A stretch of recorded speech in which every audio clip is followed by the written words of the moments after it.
I'd had an epileptic fit, and when I've gone down to have the fit, yeah, somebody's pretended to help me and robbed me. They took your money? Yeah. So I had to report it to Nelson Police, and they've told me to try and get help by through parcels. Just write your details. I've got 5 little ones. I've got 2 boys, 3 girls. And if it weren't for this place helping me, I'd got no help from nowhere.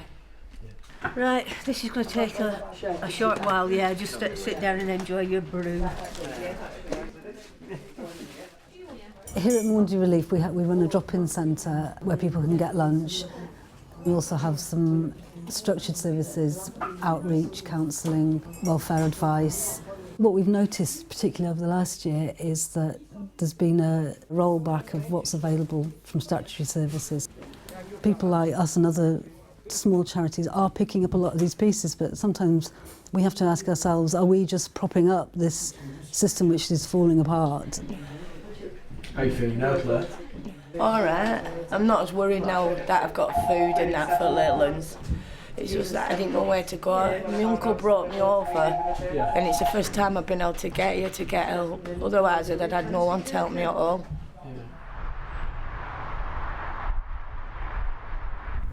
So where are we going to? We're going to a lady who hasn't been able to keep any of her appointments due to ill health and addiction. So now we're a bit concerned as to whether she's all right or not, because she really was quite frail last time we saw her. She states she's not drinking, but I kind of get the sense that she is. And I think the eviction were to go ahead on Monday. Okay, this is a really bad road.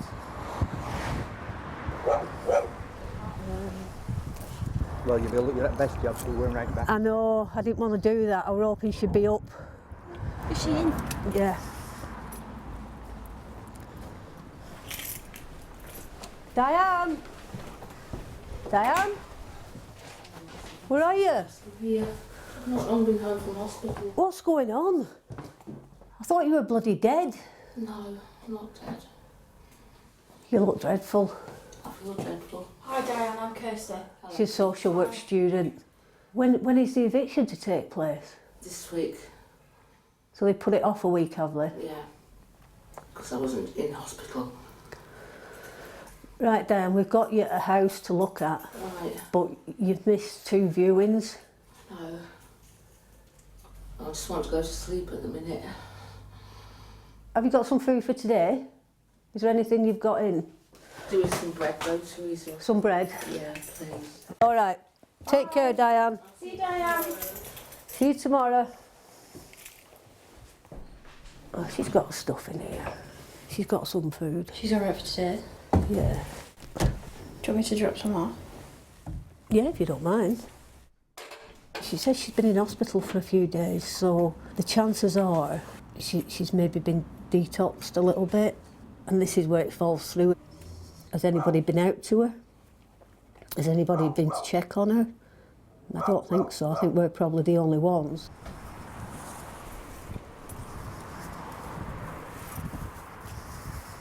I was frightened. I've rang her maybe 8 or 9 times a day for the past 3 days with no luck, and I just had I don't think it's any... I think it's a human concern, isn't it, for another human being? You say you can't get into the mental health services. Does he think that would help?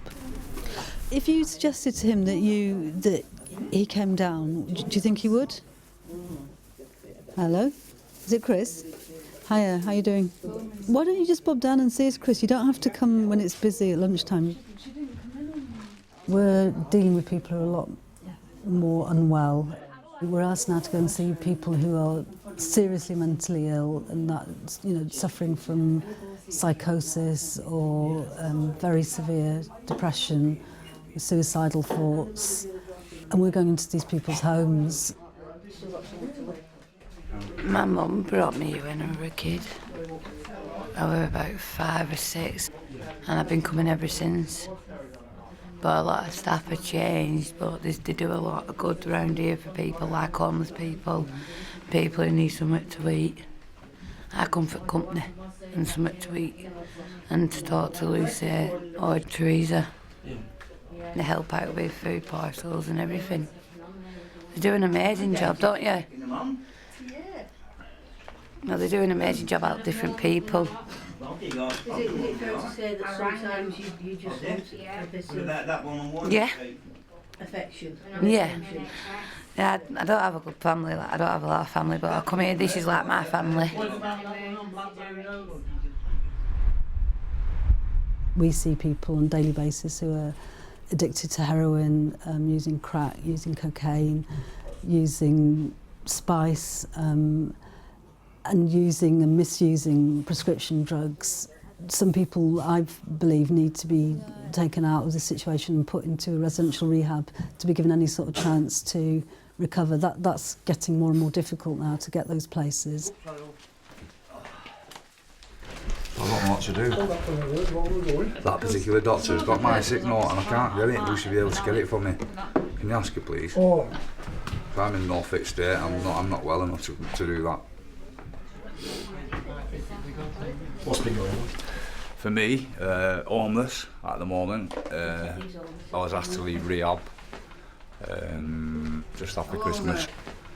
Where do you stay at night?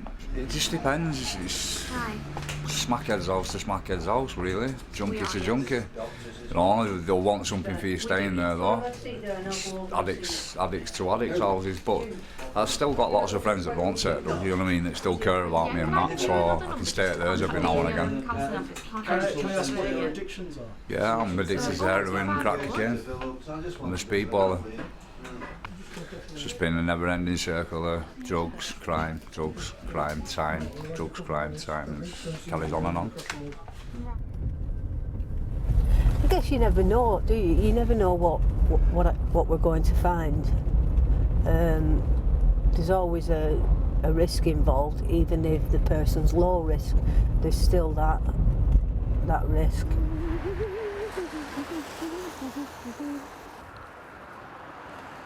I rung about 10 times each day, so I weren't sure whether they'd actually come in and evicted you, or whether there was something more sinister, like you'd hurt yourself. I have thought about hurting myself before, as you know, and I have taken a couple of overdoses, but Yeah. that wasn't the case this time. No. But I guess you look so frail. Yeah, So how do you feel now? very much alone. And you are alone, aren't you? Because Yeah. pretty much everything that was part of your world, job, son, home, All gone. And all down to me and my alcoholism. Or me and my drinking.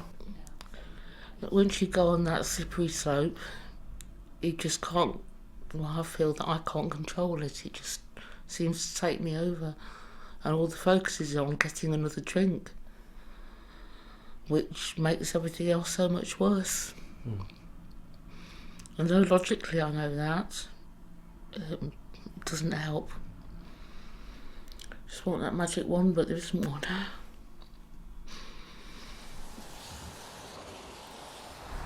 I've known Diane for quite a few years, and I knew her when she was strong and she had a job going, she had a career, and now to see her like this, it's heartbreaking. We used to be able to enhance people's lives, to do extra things which they couldn't get from other sources. Now it feels like we're doing some of the basic functions of the state, and we don't see an alternative because we know how desperate some lives can be.